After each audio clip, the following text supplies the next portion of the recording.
Welcome on back to the LCS Academy Summer 2022, powered by Verizon. We are here in between our second series of the day. TSM Academy gave a good running in that game against Cloud9 Academy. Got a little bit iffy there at the end, but we'll be getting to game 2 shortly. Nonetheless, we have a wonderful halftime skit ready for you. It's going to be a little bit of a fun one here, as we do have a new one. It's called the Academy Speed Run.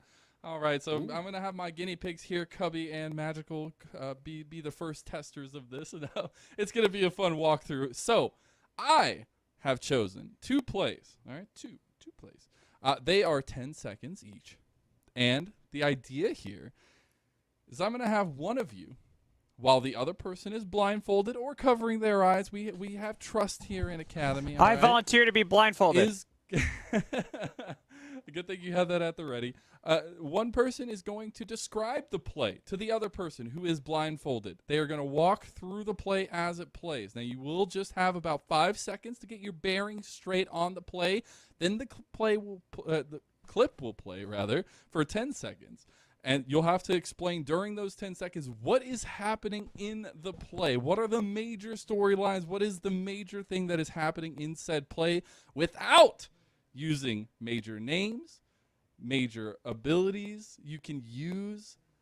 You can't use team names, player names. You can't use objective names. What? You can use positions around the map. It's gonna be a fun one. I'm just making sure we're halfway through the day. I gotta make sure you're on your toes, okay? All right. So first of all, I would like to get Magical to go ahead and put on said blindfold. He's already got it on. I just see in the bottom right of my card. It's a wonderful blindfold, Magical. It's not a mask whatsoever. So we're gonna go ahead and bring up the clip for you now, Cubby. I'm gonna give you about 5 seconds to look over what's happening in this clip really quick, and then we're going to go ahead and go to it. So, all right, you got a couple seconds now. Let's run it. Let's go. All right. Feathers into meat. Steak for dinner. Oh, so it was a really good, feather collar, where it looked like at first maybe the side of Cloud9 were going to be able to bounce back, but they got caught out. What? Oh, is that when they dive? No, they dive Alistar bot. Yeah. There you go.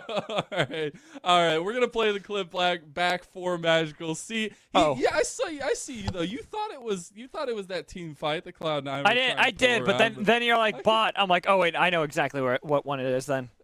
Yeah, so this was a nice little cheeky play. I just love that you had like 10 seconds, maybe even a little bit longer, but all you said was feathers into me. Well, that's what happened. It was feathers in the steak right there. That was. I mean, he's not wrong. Meat. I thought you said me. No, he said meat. I heard meat. Meat. Feathers into me mean. No, all right. Well, that was. He said meat. It was huge. Yeah. No. I know. Now let's go ahead and put Cubby's eye blinds on. It's just his hands, I believe. We're gonna have to use the trust system here. He's got a book. All right. Just make sure you put that straight. I don't trust Look that. at those notes. I don't all trust right, let's that. go ahead and bring up. Let's go ahead and bring up play number 2 here. Gonna give you a couple seconds to look over this play. Good. You can start it right away. It is time. Let's run it. Bouncy castle. Bouncy castle. Big old bouncy castle. Yeah. I know it. Yeah. It's the Baron Pit bouncy house. Yeah. The moment I saw it, I'm like, oh, I know how to sell this immediately. That was too easy. The moment I saw that, I was like, that's going on Twitter. So I figured you pulled the Twitter. If it didn't, somebody needs to get it on there real quick. It's on the Twitter. Yeah, it's on the Twitter. Let's go ahead and run back the clip and show off a little bit of that so Cubby can actually see the play that he called out so beautifully. But it is that triple knock-up into the re-knock-up there at the end. And just some incredible team play coming out from TSM Academy themselves. Yes, you did have the play from Cloud9 in the previous one to show off a little bit of what the bot lane could have done. But overall, TSM Academy dominated, and that clip right there is a pretty good culmination of it, right? Yeah, I mean, like, when we do our prep, like, we look at champ pools and, like, some tape for Mia, and Alistar, when a support's most played is Alistar, you know they're going to be a good Alistar player. And going over the tape for Mia, Mia's a good Alistar player. It's like when I see Viego with Sandra, and then you have a Callista, that is the dream Alistar setup. You do not get many better Alistar games than that. Mia, to cash that in. Mia used that like the cash cow that he was that game with the knockups. Mia played very, very well. And it's a good thing, you know, coming into the first series for this squad, having some new faces, some new pieces to have a show up like that, right?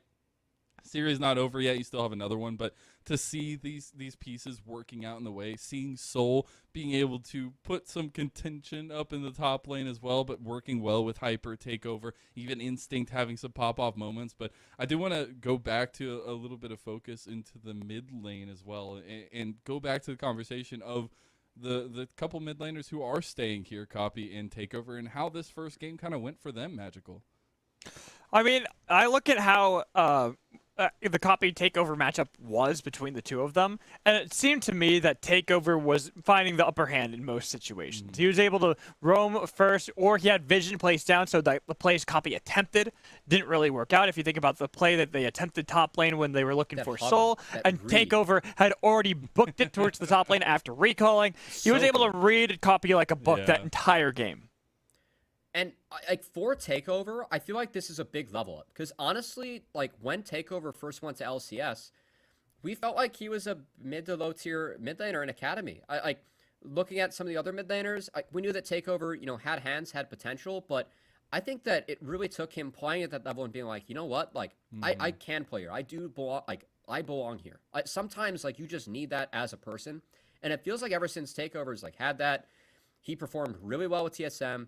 It's really good to see him playing with that sort of confidence now in Academy. And I'm just really excited to see what the split looks like for Takeover. What did he learn at that level? What can he bring into Academy? And where will he fall with all the mid laners? I feel like mid lane is a pretty competitive role this split. You know, with some ex-LCS players like Insanity coming in, leaders coming in. Ryoma being out is a huge bummer for me, of course. But I think that with Ryoma being out, it kind of opens up who is going to be that best mid laner that we have in LCS. And I think Copy and Takeover both will be trying to make a case for that. And Takeover made a damn good case in that first game. I thought he performed very, very well.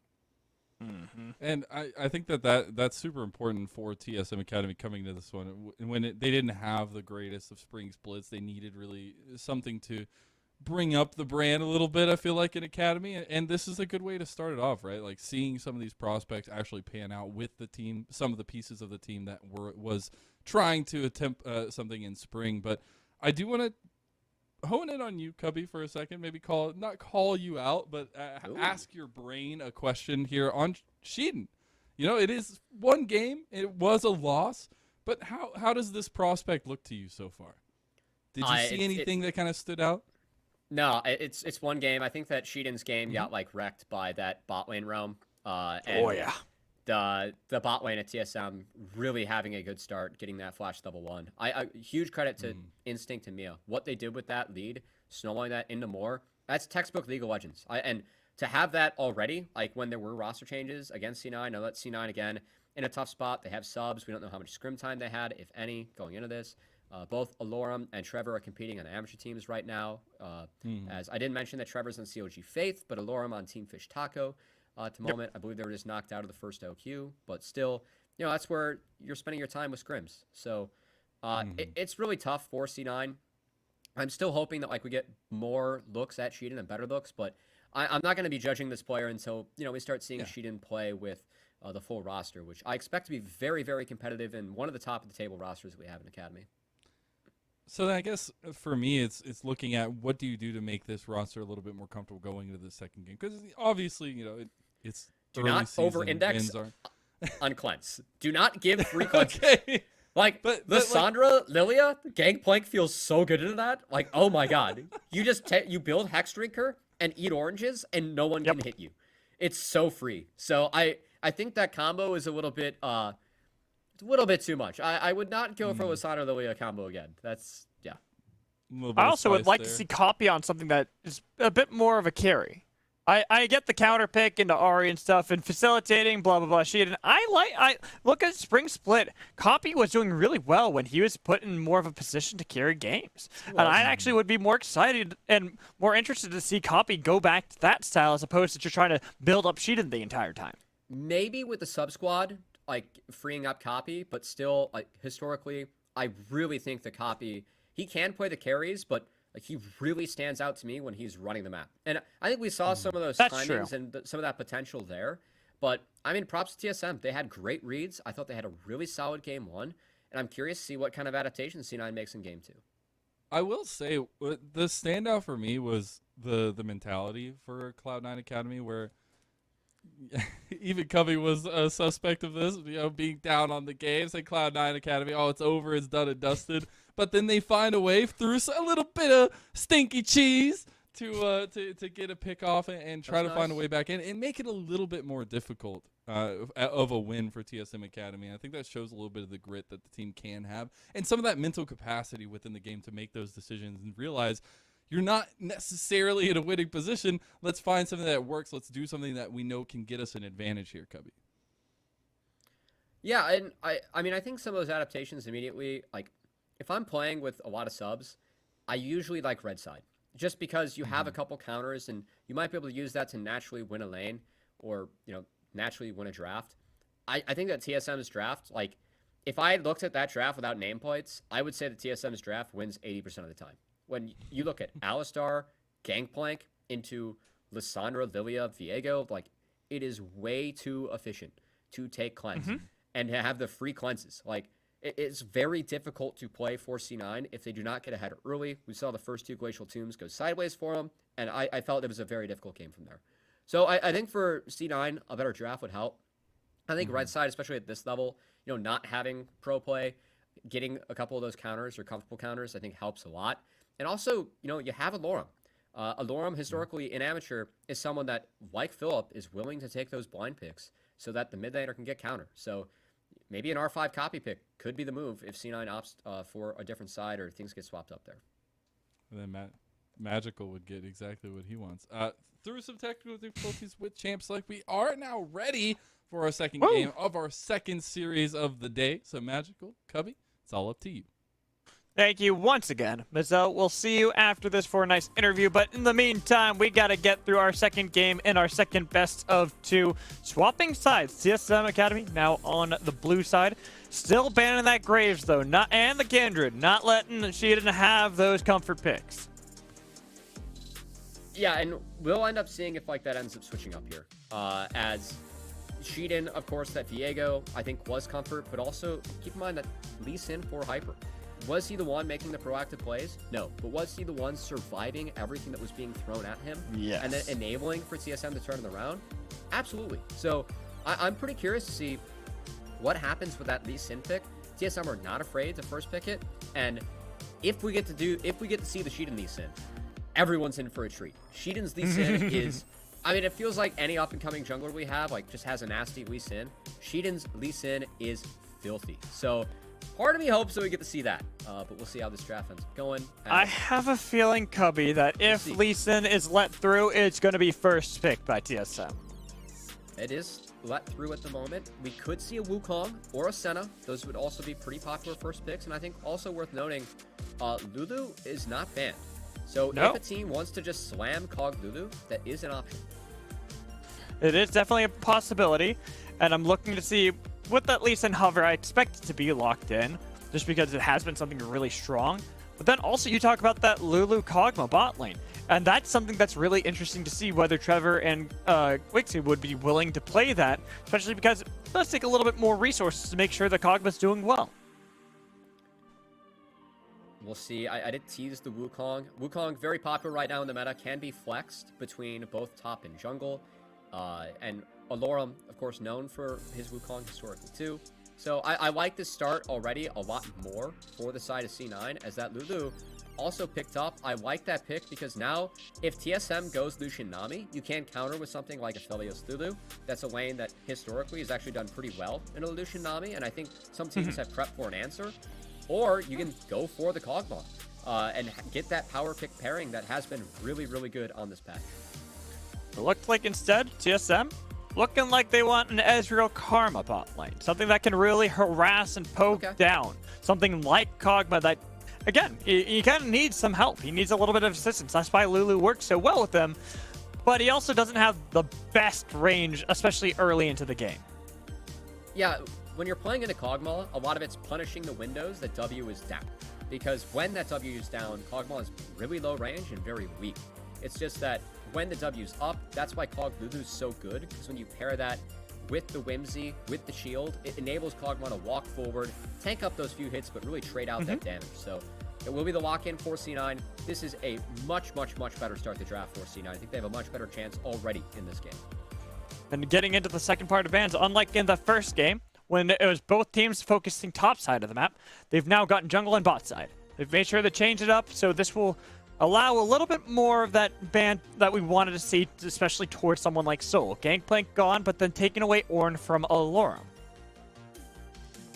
Yeah, I think when you see the Gangplank ban and there is Alorum, I think that makes sense. I would also wouldn't be surprised if we see a Scion ban here, maybe targeting Alorum. As I did tease, Alorum is happy to blind tanks on 4. This is something that he's done historically in his career. Also with Team Fish Taco, this split to try and free up things for Toasty, the young mid laner they have that's been very successful.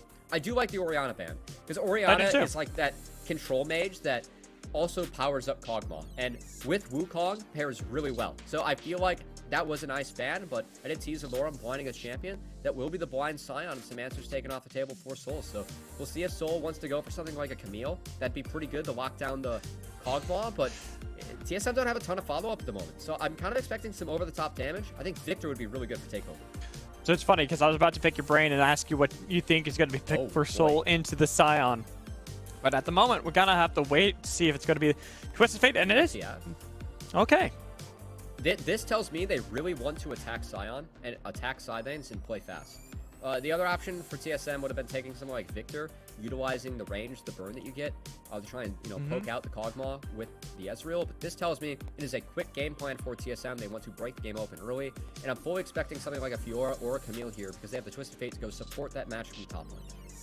And with the Camille being banned first last time by Cloud9 Academy when they were on the blue side, and leaving it open for so long, it was only a matter of time before Soul's like, yep, I get this Camille. It's perfect. It works really well into the composition that my team has built around, as well. Great into something like Scion, especially if you could get pressure from Twisted Fate. Okay, Silas is interesting because I love Copy Silas. Like, Copy back in Season 9 hit number 2 on the ladder, and a lot of it was off of Assassin play plus Silas. And his Silas is very good. But when I look at the ults that he can take away this game, it's not great. Yes, you can get the Twisted Fate ult, the Camille ult's but I feel like this is still a pick where you get shoved in. Maybe something like a Ryze here. I know Ryze is like really bad in this patch and has a very low win rate, but you would at least be able to contest the push of a Twisted Fate and try and bridge your team to get to the later stages where C9, they scale out of control. If they get to the 15-plus minute mark on even footing, I love C9's team composition, but they have to get there, and that's tough. I know where it's, whataboutism kind of thing, but I kind of would have liked a Cassiopeia for Copy. Now, you get poked down by Karma Ezreal, it would be, like, pretty bad. I mean, we can talk about a lot of, like, what yeah, ifs. I mean, that's what I'm saying. It's whataboutism, and it's, like, obviously speculating because that's not what's happening here. But I feel like Silas can get poked down pretty well as well. And so that's where I'm looking at Cloud9 Academy. While Copy is the one piloting Silas, it's what they can do, especially going up against TSM Academy. So when we load up onto the Rift for this second game of our best of 2, we have to keep our eyes on how the mid lane will play out again. Takeover on Twisted Fate, Copy on Silas, and everyone looks like they're scurrying for that line of scrimmage. And for me, this game, again, all eyes are on the blue side team to make plays early. This time around being TSM. You have that Twisted Fate. It seems like the game plan is to maybe attack the Scion. That doesn't feel great, but you can also use it to try and attack bot. Ezreal Karma, a lot of poke early, should be able to keep the Kog'Maw low. We'll see if they can do that to maybe set up plays and dives to really set this Cog Lulu behind. But if C9 gets to the mid game on even footing, C9's comp, disastrous for TSM. Will be very tough for TSM to overcome. So I think all eyes have to be on TSM. Are they able to make plays early? And are C9 able to fight that and try and weather the storm? Especially with Hyper getting Lee Sin for a second time in a row. This is pretty big for this player that has been criticized in the past, and whenever I see him on Lee Sin, it feels like that's when he's able to alleviate some of that criticism put down upon him. But he's going up against Sheedan. Well, I got the upper hand on him the last game. It was more because of a joint effort from Instinct and Mia, as you had called out before. So here, going up against something like Wukong, a really good team fighting champion, someone who could dodge over walls now utilizing the decoy, you got to make sure you're never really relenting any pressure over to Sheedan. I think also curious while we're early into the game, first strike Ezreal here for Instinct. So prioritizing some of that gold, trying to hit the spikes earlier on Ezreal. Of course, cheaper item builds. No matter what path you go with Ezreal, always feels good compared to the crit.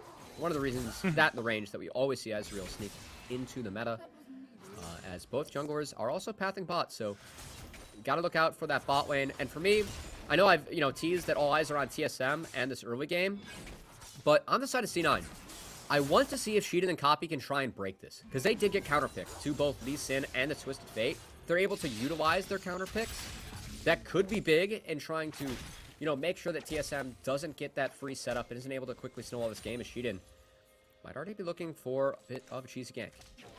Yeah, but I hear that we do have a pause, unfortunately. So we got to pause, that we got to wait for, this is just what happens sometimes, especially with remote play, where you begin a season, everyone's kind of getting everything back up in order. Doesn't always work out perfectly. So quick little break, a little pause, so we can digest a little bit more, really stew in what we have here at hand, especially because being game 2, for Cloud9 Academy, and as you talked about, a better draft for them to actually be able to try to see if they can outscale that of TSM.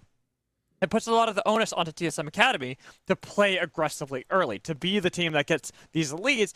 And if we just take the first game as an example, again, sample size of 1, they have what it takes to do so. Yes, I mean, what a statement victory already from TSM. Again, young team, taking a developmental path, a new coach, even though it's one of the most storied players that we have in LCS, in Xmithie, looking at the history. I mean, I'm doing this from the LCS studios. If I walked outside and turned around a few corners, I'd see murals of Xmithie painted on the walls, photos of him hoisting trophies in the studio. He really is someone that, was always known as well as a player for, having that bigger brain than his opponents. And to see him try and apply that to coaching an academy team and helping develop those players, I'd say that first game is a resounding win. Winning hard draft on red side, and then having your team execute a great game plan with the advantages they got. Pretty good debut for everyone involved with TSM. But this game, the onus is on them to make plays. And I really feel like with the durability patch, scaling got stronger. People just have more health. It's harder to snowball games early. But snakes, you don't punish mistakes as hard because everyone is tankier. So I really feel like C9 has a much, much, much better draft. And want to see them play it better as well.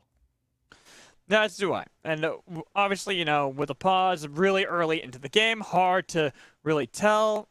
From what I've gotten word of from production, it's internet issues that some of the players are having. So hopefully, knock on wood, I don't know, throw things at someone, whatever it takes to make things better, do so.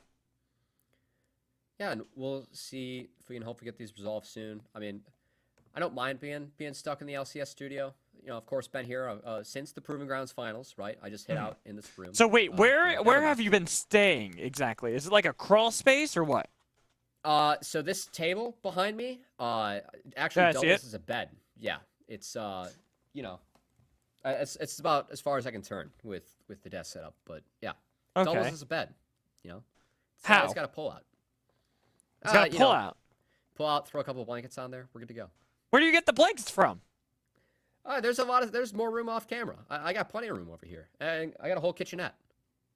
Oh, well, okay, nice. Well, afterwards you'll have to give me a tour so I can see what it's all like. I mean, security is pretty tough to get through. I almost didn't even make it through security today, so we'll see. Well, yeah, you just don't have the pizzazz to charm them. It's just be like, it's okay, it's all good. I'm here. You just walk in like you own the place. Yeah, exactly. Or in my case, just live in it. Squat. Yeah. Squatter's rights. Right, exactly. See, there you go. Now you're understanding. You just got to act like you belong there. When you act like you don't belong there, that's when the issues come in. Yeah. Well, hopefully we can keep things moving today. Of course, day 1, I have a few extra pauses, team side, our side as well. But yep. Thanks for sticking with us through all of it. I don't know about you, man. It's great to have the games back. Great to see everyone It is. competing again. I'm very happy that I we hate get a off cast season. again. Off season just is very boring. I mean, the In-season's moves are way more fun. fun. But being in season's way better. It's just so much more fun. All the different regions, getting to watch them as well. All of that is great that we're getting to start all that up. The only problem now is because, again, being the first week, first day, sometimes you get those issues when you play remotely. And that's what we're having here today. So with, assuming, oh God, no. I just got word that there's another pause. So we'll just continue to vamp. And vamp. And vamp. Yeah.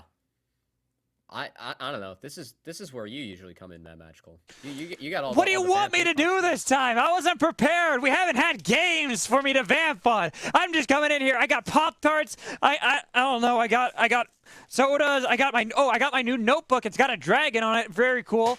Let's see. Got the magnifying glass still. I don't know. I wasn't ready for this. I feel like you're not giving yourself enough credit. You seem very ready for what's going on right now. That's just because I Very have fair. a lot of crap around my desk. I mean, I could put a hat on. Will that make everyone better? Yeah, now, hold on. We might be able to figure out the problem. We have Inspector Mad Magical. I feel like with that hat and bow tie, you really could pass for like a 1910s detective. Yeah, this is perfect. See? And Mad Magical said he wasn't prepared for this, guys. Ladies and gentlemen, cannot find this anywhere else on Twitch. I just do Best things, entertainment on the okay? platform. Yeah, okay, I wouldn't go that far. But let's see, what else do I got? I got a crown. I'd rather see gameplay, but this is a. Yeah, so would I. Nice back. But now I'm gonna wear a crown. Okay. We got King Mad Magical. Magical, if you were king of Academy, Yeah. what would you do? Uh, What would be your first decoration as king? first decoration or first decree? We'll go with decree. Flash is now only meant to be used offensively. Any other use is You punishable can by only death. flash towards the enemy side of the map. Yes. Or towards an enemy. I like that. Okay, that's fair. I like that. Yeah. I like Oh, that. hey! Okay. There we go! All right. We're back! Let's go! Enough of the vamp there. We can actually watch some gameplay, Cubby. Again, everyone out there, we apologize for the delay. Hopefully, I'm not even going to bother saying it because I don't even want to. And getting into this game, Hyper doing a pretty good job. Looks like he's just full clearing. Same thing on the other side from Sheedan, not getting the Krugs, but understandable. He wants to be towards the bot side of the map. I do like the hover here from Takeover, who has Shove. Might be able to help with the first crab, as TSM does have Shove in mid and bot lane. So if Sheedan were to go for this crab, And that top would be lane. risky. Yeah, look at top lane, too. Solo getting advantage over Alorum. Mid lane Takeovers pushing copy. Bot lane, Wixie Trevor struggling a bit against Instinct and Mia since they got a lot of poke. This just gives free crabs over to Hyper. He could probably grab this one, immediately book it top lane, and get that one as well. You can see the hovers from Takeover, just making sure that in case there was a wild Sheedan that checked this side of the river, Hyper and that crab would be safe. He's still As here. Soul using that priority top to also check that top crab. We'll see it still Oh, up. So wait, he's we not got the here. Sheedan's there. Sneaky. Where is he at the moment? He was able to bounce. Oh, there he is. I was really hoping that he was still in the vicinity, but he's just like, nah, Krugs. It's Kruggo time. You got to wrap up that full clear as Wukong. First clear is the weakest part of the game for Wukong, frankly. Yeah. Wukong, once you get that first item, level 9 with Sunder and your Q having 5 points, Wukong is absurdly powerful. So we'll see if Sheedan can hit that hard. Well, it's the whole thing where Wukong, when he got the mini rework, changing a couple things to make it a little bit more powerful a long time ago. People played him initially jungle, but then they nerfed it, made it so that the decoy couldn't go over walls, and that took him out of the meta for a while. And now they've given that back to him, and here he is, back in the meta, really strong. Something that you have to always worry about, especially when it comes to team fights later on into the game. Really like what Soul's doing top in this matchup, trading in the wave with the passive. He's a little bit low on mana, but this does pressure Alorum to step up and try and get the wave in, which Alorum will do. Soul doesn't have any jungle help, but if Hyper were to be able to rotate over here as he did start top side, that is a window where traditionally you can try and catch other top laners off guard, so despite the fact that Soul was at least trying to set that up, even if it doesn't come to fruition. You know, it's just the small things, right? The small advantages. You're kind of scaring your opponent, getting them to get out of lane. Even Fane getting out of the lane because he's too worried about a wave crashing, especially against a Camille who could take plates pretty quickly. It will be Soul who TPs back first. Went back, bought some stuff, not sure what yet, and was able to get back into lane. Sorry again about the bugs. We have a little bit of a item scoreboard bug as well. Ooh, and yeah. I think that's from the pause that we had earlier. Hey, there we go. Look at this. Back in action, back live. There we Got go. the items back too. All it took was a mystery disappearance from our good friend Sheeden. Well, there's 2 pauses, remember. There's 2 pauses and reconnects, and we've already burned through those, so we should be good. Really like this from TSM. Again, just using map play. Takeover has shoved mid.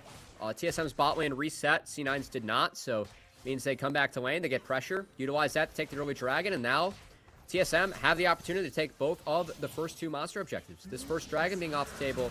Mind you, they are the stronger team early, given the draft they have, so they should open it up where if they want to fully rotate to take this Rift Herald, they're going to be able to. Copy is still on the way. The Destiny Gate. And look to make a play elsewhere on the map. In fact, is doing so with Sheeden nearby. Could easily look to play around this bot lane. He's holding off at the moment. This is a part of the matchup now where Copy can start to look more aggressive towards this, as Hyper's going to smite that away and Sheeden. Oh, yeah, Hyper stealing that away, and here's going to be the Destiny Gate open up onto Sheeden. Sheeden, no escape, nowhere to go. Mia takes first blood. Yeah, the second part of the Mantra Q picks it up for Mia, which is a bit of a bummer, but still love the play from TSM. And how clean was that collapse, man, Magical? Again, using a lane priority to punish Sheeden just being out of position. Sheeden, of course, this solo queue talent, but we did say still has to get used to playing comp play, especially at this level. Getting caught out there, not respecting the priority that TSM had. That's the first mistake of the game, and TSM capitalized. Well, and it's okay, because Mia is already living up to my second decree as king, which is supports Flash get all forward. the kills. No, flash. Oh, okay. No, that's the first decree. Second decree is that all supports get the kills. Okay, I'm going to try and keep up here, as the king's starting to get a little bit power hungry, of course. Yes. This He was is usually power what hungry happens. the moment he was given the crown. He was power hungry. The moment the crown came down. Yeah. I'm not gonna deny that I'm corrupt. That's just how it works. And here we see that Copy has he used the Destiny Gate because he had to waste it, had to burn it, was about to time out. Because I was looking, I'm like, oh, Destiny. Oh wait, no, he's up top side. He's not looking for a play. At least Copy is able now to get some shove, get some pressure on the takeover. Being down 5 CS as the Silas means that you are ahead at this point. So we'll see after the next base. That's when Copy will start to have a little bit more say in that matchup. We'll see if Copy is able to utilize it against Takeover. As Copy, you see, he's starting to get shoved, starting to pressure Takeover. Gets to be a tough matchup for Twisted Fate in the 1v1 later. That's why Copy's already setting up a little bit of vision towards the bottom half of the map. That way he can always try to hover around there in case you have Hyper try to help out Takeover in mid. But she did. Hold on. Ooh, sneaky there. But not enough. They don't want to actually commit for a dive because they knew Hyper was on the other side. Now Sheeden, in a world of hurt, even with the blast going utilized and getting an ignite on top of his head, he's still going to fall despite the cyclone being used. Copy now has to book it, but with 3 members there to make sure they can cut off his retreat with an ultimatum on top of him as well. Even if you charge the choo-choo train, it's dodged away. They easily can get out of this one. Stun another one, and Alorum. He's used flash already. He's used his dash. The choo-choo train's gone and out of the station. And Sheeden's debut has not been the debut that he was looking for, as, again, looking for that angle on the Takeover with Copy. It's too deep, and when Hyper's there giving away the blue buff, I mean, Hyper is the stronger jungler at the moment. You need to get that Divine Sunder and doubles as Wukong to try and contest this 1v1. Opting into that is not the right play, not the right call, and TSM again punish Sheeden for being out of position and the mistakes on the Rift. Why is this giving me a lot of deja vu to the second game of the last series that we had, where you have a jungler get really fed really quickly? It's all looking sunshine and rainbows for that team. Does that mean we're going to get a 40-minute game this way as well? Well, it's going to take some good plays from C9 to try and make this one close, because at the moment TSM are running away with it. As Sheeden, again, looking aggressively, but is too late on the rotation. Is not able to get in range and get onto Takeover before he gets under his turret, and that means that Sheehan is in no man's land. Once he's here, he's dead. The rotations from Soul, really well played, and compliments to Soul as well. Again, rotating down, finding copy, and this flash away from the Scion ultimate takes away any chance that C9 had to turn the play back in their favor. God, the cinematics today, too. Really bringing them out for our first day. And I think you talked about the flash from Soul there to dodge away really nice. from the Scion ult was also what allowed them to then clean up the Scion kill, too. It just took away any chance for C9 to turn that play back in their favor. And because that was denied, we get back to live. 3.5K gold lead already at the 10-minute mark for TSM, and for them, it's all about keeping up the pace, man. Magical. You do not want to give Cloud9 any space, any room to breathe, or else that could spell disaster. It's about taking away these turrets so you can make more and more plays on the side lanes with Twisted Fate. We'll see if TSM can execute it.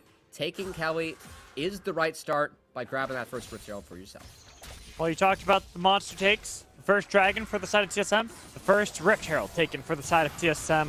Little a worry from the side of the top or mid lane of TSM because they know Hyper's got that solo. 2-0-2, already has that Gore Drinker completed. First Mythic on either team, so he can look for a play onto someone even like Copy if he really wants to, or maybe just try to see if they can break bot lane. And again, it's been this mid-jungle duo. We said it was going to be so important for C9, Sheet and Copy, to really rival the mid-jungle duo, given as they each had a counter pick. But we got to pause. Oh boy. Takeover and Copy both show up at the same time with a nice wild growth, trying to see if he can keep people alive. But Copy has to bail. True Shot Mirage getting a lot of damage to set up Hyper, and they take all three out. And this series is starting to look ugly, Mad Magical, as TSM are running away with it. And I mean, as if game one couldn't be a resounding enough debut for this roster. Look at what they're doing in the second game, Mad Magical. They aren't giving C9 any space to scale with this lineup. Getting themselves more kills, another Dragon, a full charge from Shelly, even if she is nearby, has to struggle just to get there. You have so much pressure from the CSM Academy at the moment. Their bot lane looks immaculate. Hyper's looking great on Lee Sin, which was something we always expect out of him. And Soul take over the solo lanes, really proving their dividends. What a start to the split. And again, for TSM, a different approach for this Academy team. Taking developmental players, trying to up their play. And Wixie, I mean, Wixie kind of has to be the hero at this point. Like, once mid-jungle goes south, you are Cloud9. It feels like, you know, you can step up, you can play aggro, but it's too much. Not respecting the cooldown of the port, of the gate from Takeover, and it's not enough for Copy to counter, because guess what? Sheehan was in base, but Hyper was here. And he's the reason that this is a clean sweep for the side of TSM. At the moment, 7-0 on the scoreboard. Haven't lost a turret. They could even look for pressure on Alorum underneath his own. But the lane swap for Instinct and Mia gives them a lot of time, a lot of flexibility, especially because they can easily grab the next Rift Herald that spawns up. Once it does, they already have enough pressure, and they have safety with Ezreal. You can see Mia here trying to cut off the rotation for Copy. We'll see. Get him, Mia. Fight him. Yeah, see if any plays are made. I believe in you. I believe in you. Oh, no, he's just going to poke him. I mean, he's farming gold. Somewhat bloodthirsty support. So, did you know that Karma used to be one of my mains? I used to be really good at Karma. Yeah, mid lane Karma. Did you main it support? No, mid. Okay, yeah. See, you never play champs in like the role they usually go in, so yeah. That's why I just guessed different. At least it wasn't Karma top. That's like where you. No, I never really got into that, but instead we do have a top lane play here from Takeover. Oh, and that's some damage. That's some poke. Instinct will take down the Cogma with the stun on Alarm. He had to flash out of there and then charge away, yelling cowards as he bailed out of the fight. This game looks over. This game looks more dominant than the last one, Mad Magical. Is Hyper still pursuing going on the Sheeden. Oh, I like that. He used that control getting ward, so he fancy. had vision of He's getting Sheeden. fancy. Cyclone comes out, and they are so fancy here on TSM Academy. The Sheeden died for the 3rd time in this game with minions wailing away at the top tier 1.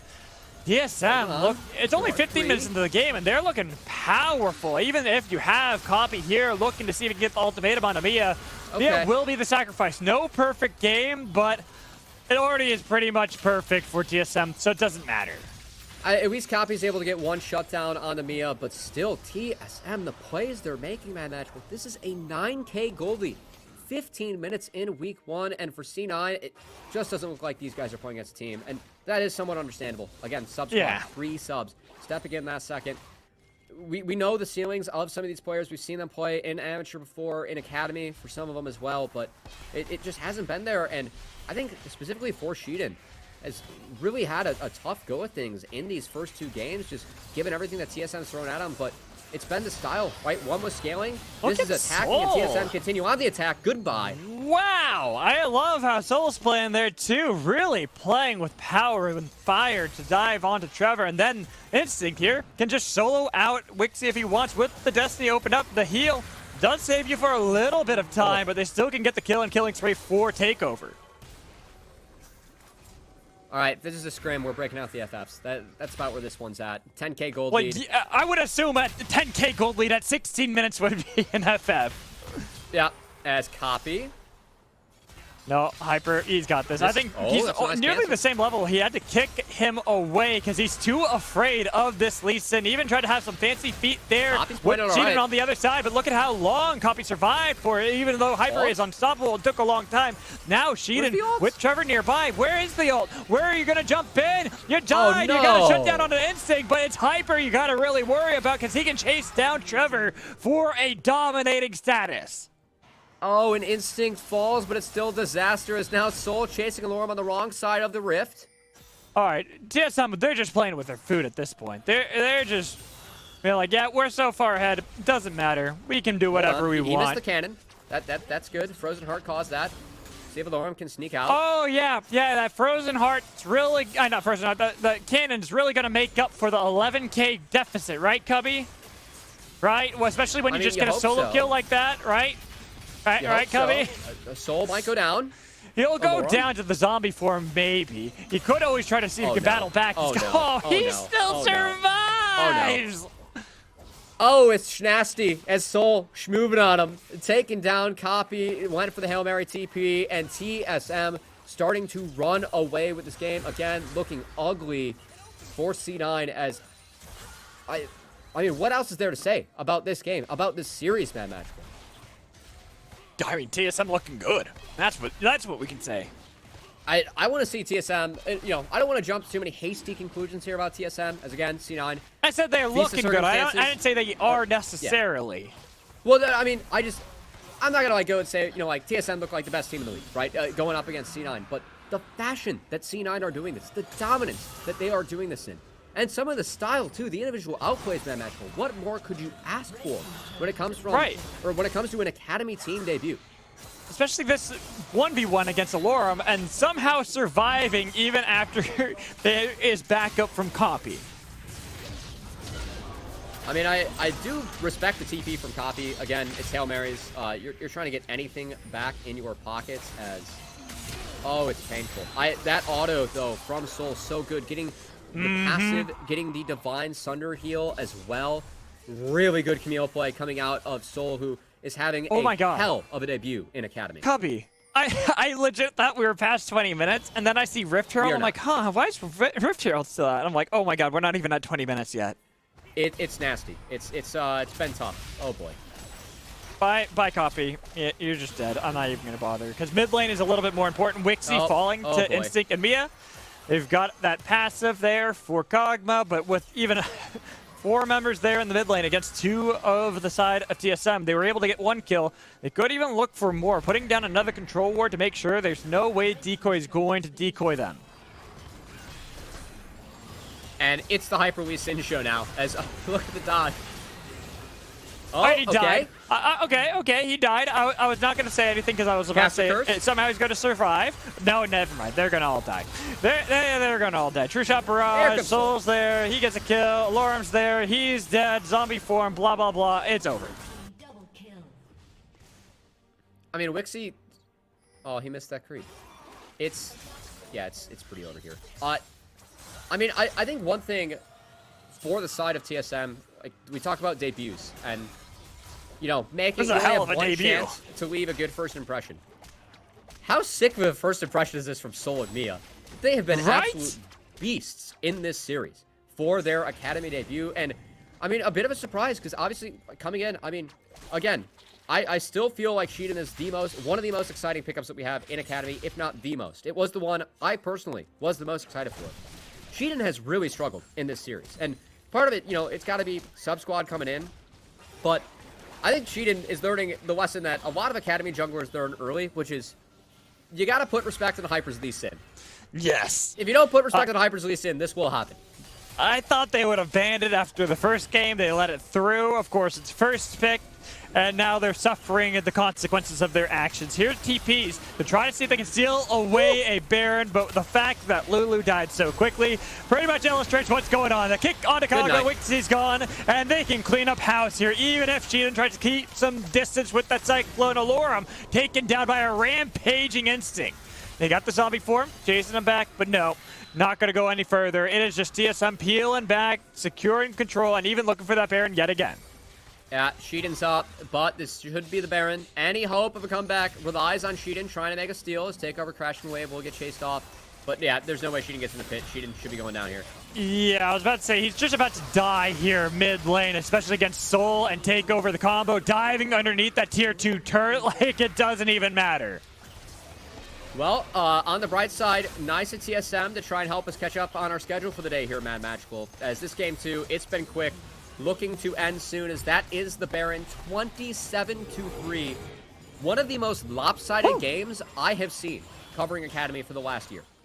Oh, I was about to say, I hope it's one of the most lopsided games you've seen this year, this split, because we've only seen 3 before this.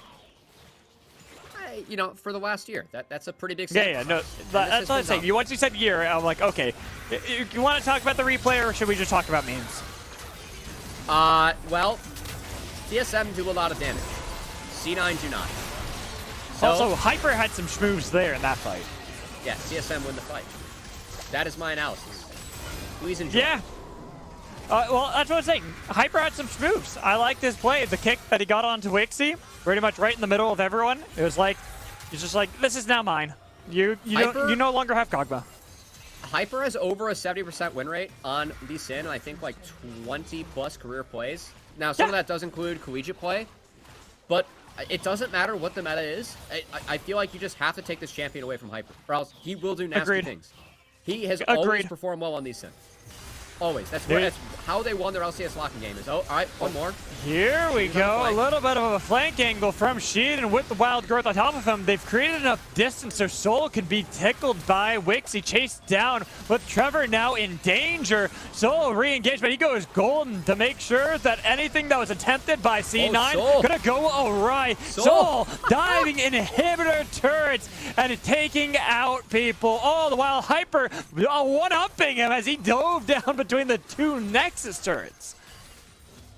32 kills, more kills for TSM than pages that Takeover has in that BM book, as stopwatches are broken, bases are taken, and TSM dominates C9 to debut. Dreams have been shattered. Yeah. Absolutely crushed by the side of TSM Academy. Obviously, with this kind of a game, you got to take it with a grain of salt, but either way, it's still a great showing from TSM Academy to come here on the Rift, have more than a kill a minute themselves, and absolutely dominate what is considered one of the most promising prospects on Cloud9 Academy. I mean, I don't want to take it too much of like a grain of salt. I feel like, that's how I'm going to treat it for Cheat and Copy. Just, again, 3 subs for C9. We don't know how much scrim time. We know it's not a lot. They were looking for replacements, as late as this week, frankly, for this squad. True. So we really don't know the practice time, but what more can you ask for from TSM? I mean, this is a roster I was already excited for. I know, yes, they just pub stomped a team that does have 3 subs, but again, these 3 subs have played at a high level before. Wixie took second in PG, and what more can you ask for? I mean, TSM just obliterated them in both games. Somehow made game 2 even cleaner than game 1. And game 1 was already pretty clean. Yes, I am really excited to see TSM. Even more excited for this roster moving forward, just given the young talent they have. And some of the looks we saw in that set, as especially Soul, was fantastic in those 2 games. He really was. The Gangplank performance, the weak side, did well. Then playing Camille and actually being able to play aggressively. All great stuff from TSM Academy. Makes me excited to see how they perform tomorrow. But right now, we have an interview that we're going to try to get going for you guys. So stick around after this break.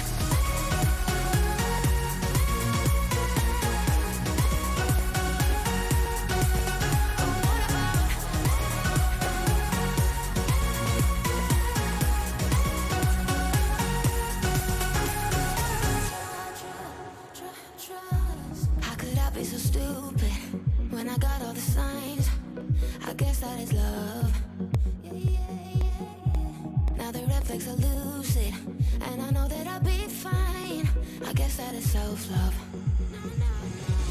You think I'm going crazy, but I'm not missing you. I only miss the illusion you pretended to be. I'm not acting crazy, I just said we're through. Baby, you gave a lot. What about trust? What about all this time you looked in my eyes, babe? What about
Welcome on back for the Verizon post-game interview. We're here in the LCS Academy Summer 2022. We just got done with our second series of the day.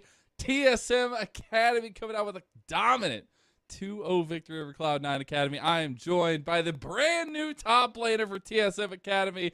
I've got Soul, previously known as Anime Girl. Soul, tell me, as a new player, new face into Academy, what does it feel like to come in with a 2-0 dominant victory to kick off the season? Oh, this is definitely I think to say that we're happy or I'm happy about it is a bit of an understatement, because from coming here to getting used to the environment and everything, it's definitely been a little tough, and I definitely didn't want to let down my teammates or any of my friends and all the TSM fans that were watching. So I personally put a lot of pressure on myself to try to perform, especially on my debut series. And I'd like to think that I did pretty well, so very happy about that. I love to hear it. I love to hear it. Well, Mhm. let's hear a little bit more about your backstory. You know, new face to Academy, but have had Mhm. a decent following in amateur recently. Tell me a little bit about your journey to the Academy scene here, about you as a player and your background. Mhm. Yeah, so I started playing competitive League of Legends through collegiate originally. I didn't know that there was like an amateur scene or anything. I thought people got into Academy just through solo queue and stuff. But one of my friends one day just told me, hey, like, we should make a team. And that's how one of my first amateur teams started. And since then, I've been hooked with playing competitive. I love what I'm doing, and playing League full time has been a dream come true. So, very, very grateful for where I am right now. Very grateful to TSM for giving me this opportunity. But yeah, honestly, it's been kind of like a Cinderella story. I've been here for just a bit over 6 months in the Yeah. competitive scene, and very happy with the progress I'm making. And hopefully, I can make even more progress, and you guys will see me in LCS soon. Hey, there you go. You got to throw that in there somewhere in the first interview, at least. I do want to dive into that a little bit, though, in the Mhm, conversation about your transition to now mhm, working on TSM Academy and working mhm, into the facility with the team. How has that been for you as a player, kind of adjusting to mhm. that environment? What's the biggest difference that stood out to you? Well, the biggest difference is honestly just how much more time I'm able to dedicate into League and to being the best player that I can be. TSM has been very, very nice. Their facility is absolutely amazing. They provide us with all like anything you could possibly need outside of playing the game, and like the only thing we have to focus on is just improving, getting better, and that's like everything I could possibly ask for. I love to hear it. Do you have any special bonding exercise or anything you and the team have Mhm. been doing to try and get some synergy going? Well, honestly, the entire team is all laid back, and I think our personalities mesh really, really well. So normally, there would be some sort of bonding exercises, but I think like a day or two after I landed, everyone's been really happy and we got along really, really well. So very, Nice. very happy about that as well. I'm glad to hear it. Well, I want to give you Mhm, one last little opportunity. Give any shout mhm, outs, anybody you want to talk about here before we let you go with your mhm. first Academy interview. Obviously, shout out to my teammates. They played amazing today, and they definitely had my back sometimes when I felt like I wasn't playing particularly well. Shout out to all the TSM fans. I see like so many fans in Twitch chat showing up, showing their support. So thank you guys for rooting for us, even though we're just the academy team. And obviously, thank you to TSM sponsors: Logitech, Legion, Geico, Cadillac. Oh my God, Shout he's out to the got all of sponsors. it. Yeah, Yo, there you go. And TSM yeah, Academy, you picked up a golden egg here. yeah. Thank you to also my friends and my girlfriend that's watching from home. Taking the time out of their day. It's really a dream come true getting to play for all these people that I know and people that I care about. So Well, man, your smile is absolutely infectious, and I can't wait to see more of it this split. What a heck of a showing to start it off, and go enjoy the dub with the boys. thank you for the interview. Alrighty, I'll go ahead and bring back my lovely cat.